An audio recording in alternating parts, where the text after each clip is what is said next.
Gráficos a estas horas, 8:34 de la mañana. Eylon Levy, portavoz del gobierno israelí, muy buenos días. Muy buenos días, gracias por invitarme a esta entrevista. ¿Cuál es la situación, cuál es el momento para esa liberación de rehenes? Se está hablando desde Estados Unidos, se está hablando también desde Qatar, de la cercanía de un acuerdo que lleve a una pausa de 5 días y también a la liberación de rehenes. Me voy a explicar en inglés para que me entiendan. Look, there are sensitive negotiations that are taking place. Human lives hang in the balance, and so I can't comment. We, of course, want to bring back our 240 hostages. We are demanding their return. There are children there.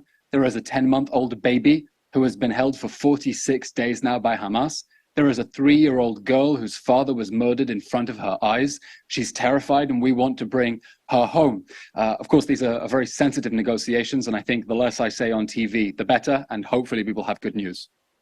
¿Podría haber una tregua sin la liberación total de rehenes israelíes en manos de Hamas? There will be no temporary pause in the fighting without a massive release of our hostages. That is our demand. We're willing to consider a temporary pause in order to get those hostages out. We're desperate to get our children back. But this war will ultimately end with the total destruction of Hamas. Because on October 7th, Hamas perpetrated the deadliest terror attack in world history after 9/11. They brutally, sadistically murdered 1,200 people, and then they promised to do it again. So this war will end with the return of our hostages and the total destruction of Hamas. That is the only way that all of this can end. Decía anoche John Kirby que sin duda en todo ese movimiento que se está viendo, a una pregunta de un periodista, decía que se usara bien la palabra genocidio y por otro lado que no era la intención de Israel borrar del mapa Gaza. ¿Cuál es la intención de Israel una vez que se pueda haber terminado esa guerra contra Hamas en el territorio de Gaza? An act of genocide took place in that war, and that was the October 7th massacre, when Hamas terrorists systematically exterminated whole villages, when they went door to door, rampaging around a music festival, looking to murder as many people as possible. They beheaded people, they burned people alive, they tortured parents in front of their children, children in front of their parents. This was an act of genocide. Now, what Israel is doing in the Gaza Strip is to try to target the monsters who perpetrated that act of genocide. We're going after Hamas terrorists, and we're asking civilians to get out of the way because we don't want them to be hurt. And I'll give you just one example. Yesterday, we discovered an anti-tank missile in a baby's crib. Hamas had been hiding an anti-tank missile in a baby's bed. And I don't think you can find a better illustration of why we are doing our best to get civilians out of harm's way and trying to evacuate them from a war zone so that we can go after the military machine that perpetrated that act of genocide in the October 7th massacre. ¿Cómo valora las palabras de Naciones Unidas alrededor de la posible violación de derechos humanos desde Israel en el ataque a Gaza que hemos visto de Guterres prácticamente desde el inicio de la guerra contra Hamas? You know, the United Nations has not yet condemned Hamas's brutal massacre on October 7th. The United Nations has not yet demanded the immediate, safe, and unconditional release of our 240 hostages, including over 30 children. So with all due respect to the United Nations and Mr. Guterres, we take their words with a healthy pinch of salt, because we know the extent to which they have been mobilized towards supporting the Palestinian side, towards supporting Hamas in this conflict, and not to supporting the innocent Israeli civilians who were butchered and abducted in that terrible massacre on October 7th.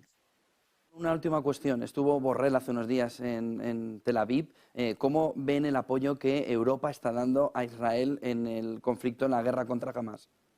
I think Europe has been playing a very important role. The governments that have made clear Israel has not only a right to defend itself, but a duty to defend itself, and that this war must end with the total destruction of Hamas. I'll give you one fantastic example. For a month now, Israel has been saying that Hamas built a command and control center underneath the Shifa hospital.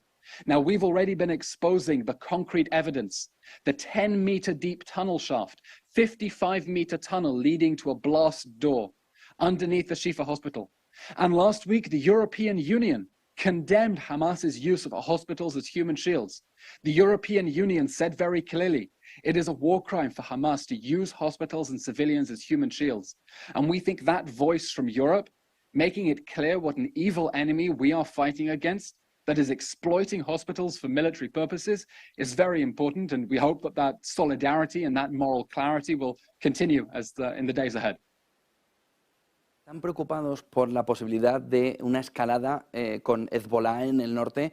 Hemos visto también en los últimos días lo que ha sucedido con esos buques, ese buque secuestrado por los hutis en la zona de Yemen. ¿Creen que se está reduciendo la tensión o que todavía hay opción de que haya una escalada alrededor de otros grupos financiados por Irán? Of course, we know that when Hamas launched the October 7th massacre, it was hoping to drag Israel into a regional war. And it was hoping to provoke Hezbollah in Lebanon and the Houthis in Yemen and all the other Iranian terrorist groups in the region to start a war with Israel. We are trying to contain that. We are trying to focus now on destroying the monsters who perpetrated the October 7th massacre and stopping this conflict from escalating. Now, Hezbollah has been stepping up its aggression against the Israeli people. We've had over 1,000 munitions fired at us in the last month. We've had to evacuate the whole border zone with Lebanon. We have 250,000 internally displaced people in Israel at the moment because it's not safe for them to go back to their houses on the Lebanese border.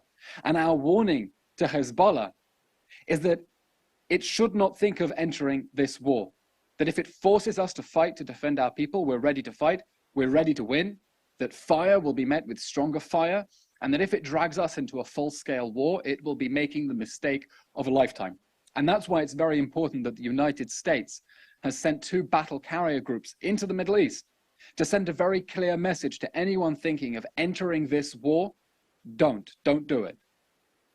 Muchísimas gracias, Eylon Levy, por acompañarnos esta mañana. Gracias. Muy buen día. Muy buen día. Tenemos 8:41 de la mañana, las claves fundamentales. Dice por un lado el portavoz del gobierno de Israel que esa pausa de la que estamos hablando, que tanto desde Estados Unidos como desde Qatar se pone ya encima de la mesa, no puede llegar sin una devolución total de los rehenes. Es decir, lanza un poquito de agua fría sobre esa fotografía clara en la que parecía ya coger cuerpo, coger calor, la opción de una pausa de 5 días humanitaria, tal y como estaba pidiendo Estados Unidos. Dice el portavoz del gobierno de Israel, lo han escuchado en inglés, por eso se lo estoy contando ahora en español, que en esa fotografía no puede haber, si no hay una devolución total de los rehenes. El último mensaje, por ejemplo, dice que quienes piensen desde el Líbano, por ejemplo, Hezbollah, de entrar en la guerra, ya tienen una fotografía muy clara donde 2 portaaviones estadounidenses le están diciendo no lo hagas. Dice, contestará Israel con toda la fuerza posible para intentar evitar que haya más que se involucren en la guerra entre Israel y Hamas. Sobre Naciones Unidas pide también una condena de los ataques del 7 de octubre.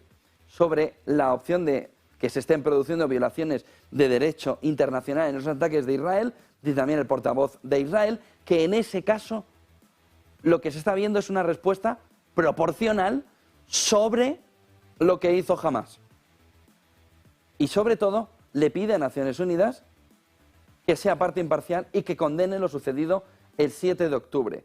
Sobre la respuesta de cómo se está produciendo también el movimiento de respuesta por Israel, dice, vuelve a repetir, que era proporcional a lo que se estaba produciendo, a lo que se vivió el 7 de octubre, que fue una auténtica salvajada, un auténtico genocidio. De tal manera que dice que una respuesta está intentando ser lo más proporcional para acabar con Hamas como elemento fundamental. Sobre la ocupación del terreno de Gaza, que lo harán de una manera, o que se hará de una manera, la supervisión de ese terreno para impedir que se vuelva a producir el 7 de octubre, dejando abierta la puerta no a una ocupación tácita del terreno, pero sí a una ocupación colateral del terreno en el que se pueda controlar que no aparezca o que no reviva un Hamas en terreno de Gaza, según dice Israel. Varios gráficos